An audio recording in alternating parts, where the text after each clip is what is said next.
Assalamualaikum warahmatullahi wabarakatuh. Gimana kabar semuanya hari ini? Semoga kalian semua dalam keadaan sehat walafiat. Pada pertemuan hari ini, kita akan membahas tentang prinsip-prinsip ekonomi dalam Islam. Adapun sub yang akan dibahas yaitu jual beli, khiyar, dan syirkah.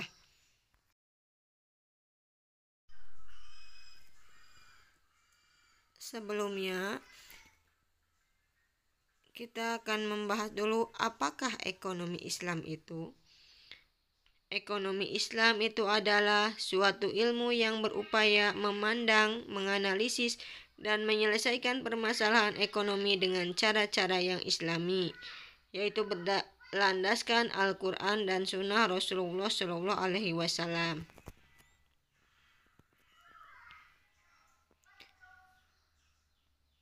Aturan Islam dalam transaksi ekonomi. 1. Tidak boleh menggunakan cara-cara yang batil atau bertentangan dengan syariat Islam. Yang kedua, tidak melakukan riba. Yang ketiga, tidak zalim atau tidak boleh ada pihak yang dirugikan. Yang keempat, tidak mempermainkan takaran ataupun timbangan kualitas. Yang kelima, tidak ada unsur spekulasi atau judi. Yang keenam, tidak bertransaksi jual beli barang haram.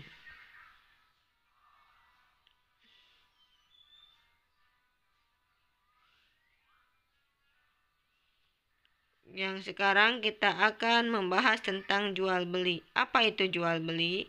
Jual beli ialah persetujuan saling mengikat antara penjual atau yakni pihak yang menyerahkan atau menjual barang dan pihak pembeli yaitu adalah yang menerima barang. Dalilnya yaitu adalah Quran surat Al-Baqarah ayat 275 yang artinya dan Allah telah menghalalkan jual beli dan mengharamkan riba.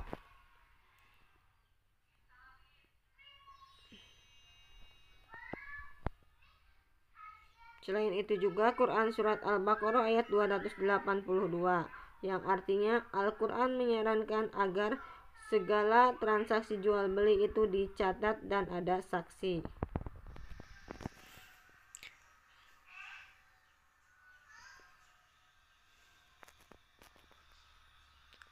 Aturan Islam dalam jual beli. 1. Penjual dan pembeli harus baligh, berakal sehat, dan atas kehendak sendiri, bukan paksaan dari orang lain. Yang kedua, uang dan barang yang diperjualbelikan harus 1. Halal dan suci. Yang kedua, bermanfaat. Yang ketiga, keadaan barang dapat diserah terimakan.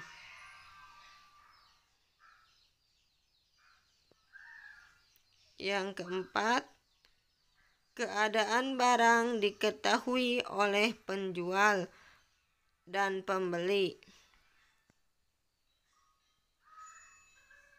Yang kelima, milik sendiri. Jadi kalau milik orang lain tidak boleh dijual belikan. Aturan yang ketiga dari jual beli adalah adanya ijab qabul.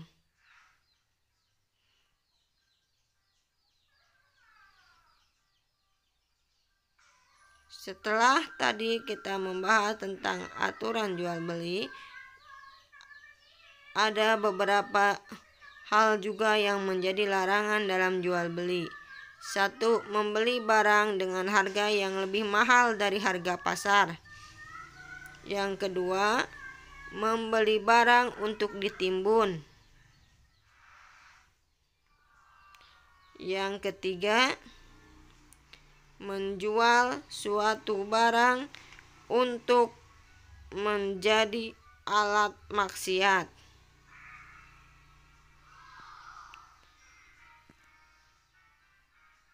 Selanjutnya yang keempat, jual beli yang dapat menimbulkan kericuhan, baik dari pihak pembeli ataupun penjual.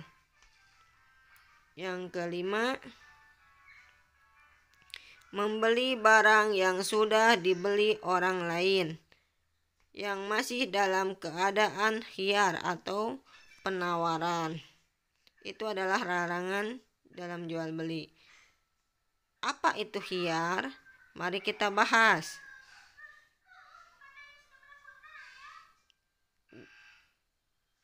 Khiyar adalah hak memilih bagi si penjual maupun pembeli untuk meneruskan jual belinya atau membatalkannya karena adanya sesuatu hal. Islam membolehkan khiyar agar tidak ada penyesalan. Karena salah satu prinsip jual beli adalah suka sama suka.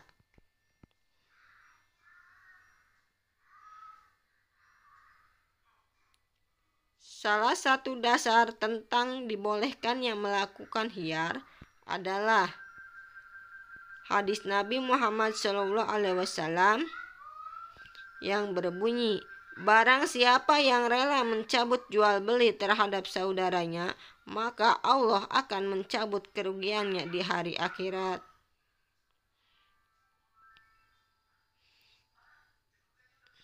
Macam-macam khiyar itu ada 3. Yang pertama adalah khiyar majelis. Khiyar majelis itu adalah bila mana si pembeli dan penjual boleh memilih antara meneruskan akad jual beli atau membatalkannya selama keduanya masih tetap di tempat jual beli. Yang kedua adalah khiyar aibi atau khiyar cacat, yaitu di mana si pembeli boleh mengembalikan barang yang dibelinya apabila barang tersebut diketahui ada cacatnya. Kecacatan itu sudah ada sebelumnya, tapi tidak diketahui oleh si penjual maupun pembeli saat berjual beli. Namun, jika cacat itu disebabkan karena kelalaian pembeli, maka tidak boleh dikembalikan. Nah, ada satu lagi khiyar yang ketiga, yaitu khiyar syarat. Yaitu khiyar di mana si penjual memberi batas waktu kepada pembeli untuk memutuskan. Jadi tidaknya akad jual beli dalam waktu maksimal 3 hari. Selama masa khiyar itu penjual tidak berhak menawarkannya kepada orang lain. Jika waktu khiyar habis dan pembeli memutuskan tidak jadi membeli, maka penjual berhak menawarkan barang tersebut kepada orang lain. Jadi khiyar syarat ini waktunya maksimal 3 hari. Nah, setelah pengertian khiyar, kita akan membahas tentang pengertian syirkah. Apa itu syirkah? Syirkah itu adalah kesepakatan dua pihak atau lebih untuk melakukan usaha bersama. Kedua pihak ini bisa perseorangan atau badan hukum atau juga perusahaan. Apa hukum syirkah? Syirkah hukumnya adalah mubah atau jaiz atau boleh dilakukan. Sebagaimana hadis Nabi Muhammad SAW dari Abu Hurairah radhiyallahu anhu, Rasulullah bersabda, Allah telah berfirman, aku adalah pihak ketiga dari dua pihak yang bersyarikat.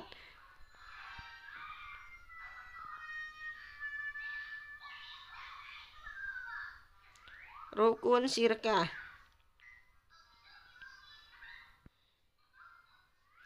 Rukun syirkah itu ada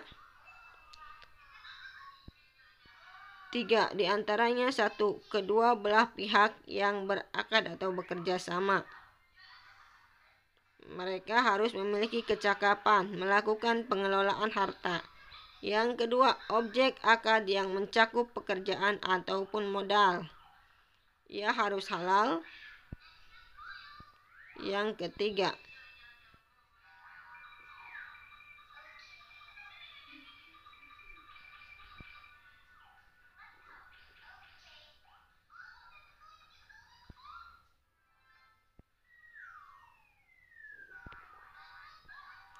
akad atau sigot. Jadi syarat sirkah yang ketiga adalah adanya akad atau sigot, atau pernyataan untuk bekerja sama.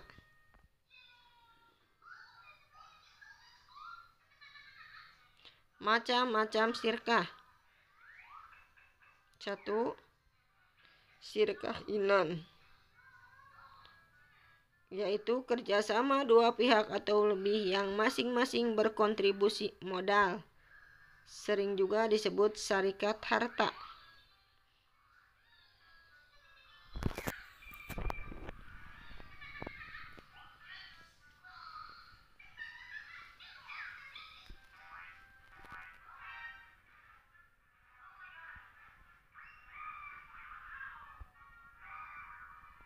Contohnya, Pak Andi dan Pak Budi bersepakat menyatukan modal untuk mendirikan toko komputer.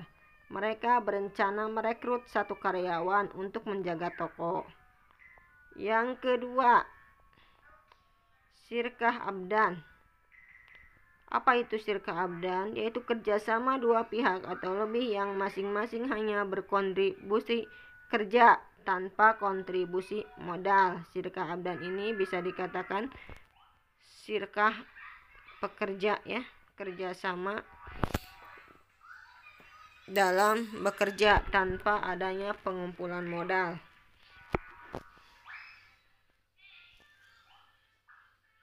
Contohnya yaitu kerjasama para nelayan untuk mengambil ikan di laut, ya.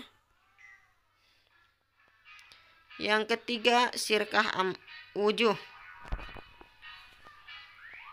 yaitu kerjasama karena didasarkan kedudukan, ketokohan, keahlian, atau rasa saling percaya mereka di tengah masyarakat.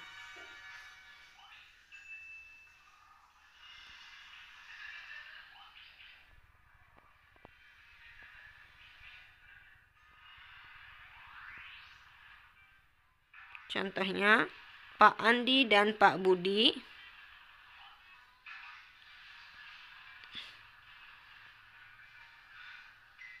bekerja sama dengan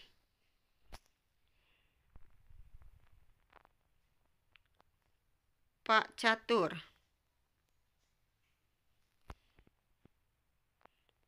karena merasa memiliki kepercayaan. Yang keempat, sirkah muwapadoh, yaitu kerjasama yang pelaksanaannya menggabungkan beberapa semua jenis sirkah.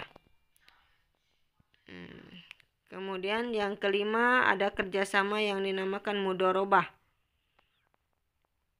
yaitu kerjasama pemilik modal yang ingin memberikan modalnya kepada pekerja. Contohnya, Pak Dedi yang memiliki modal ingin memodali Pak Eko untuk membuka usaha penggilingan daging. Nantinya keuntungan dibagi sesuai kesepakatan.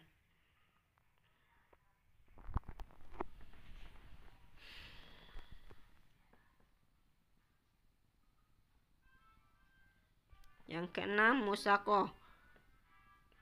Musakoh itu adalah kerjasama pertanian antara pemilik kebun dan pemelihara kebun dengan perjanjian bagi hasil menurut kesepakatan bersama.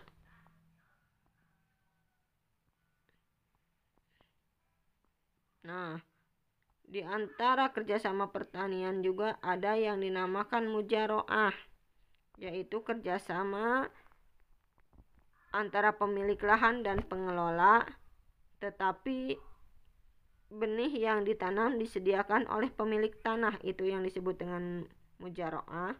Sedangkan mukhobaroh itu adalah kerjasama antara pemilik lahan dan pengelola, sedangkan benih yang ditanam disediakan oleh penggarap itu sendiri. Nah, sekian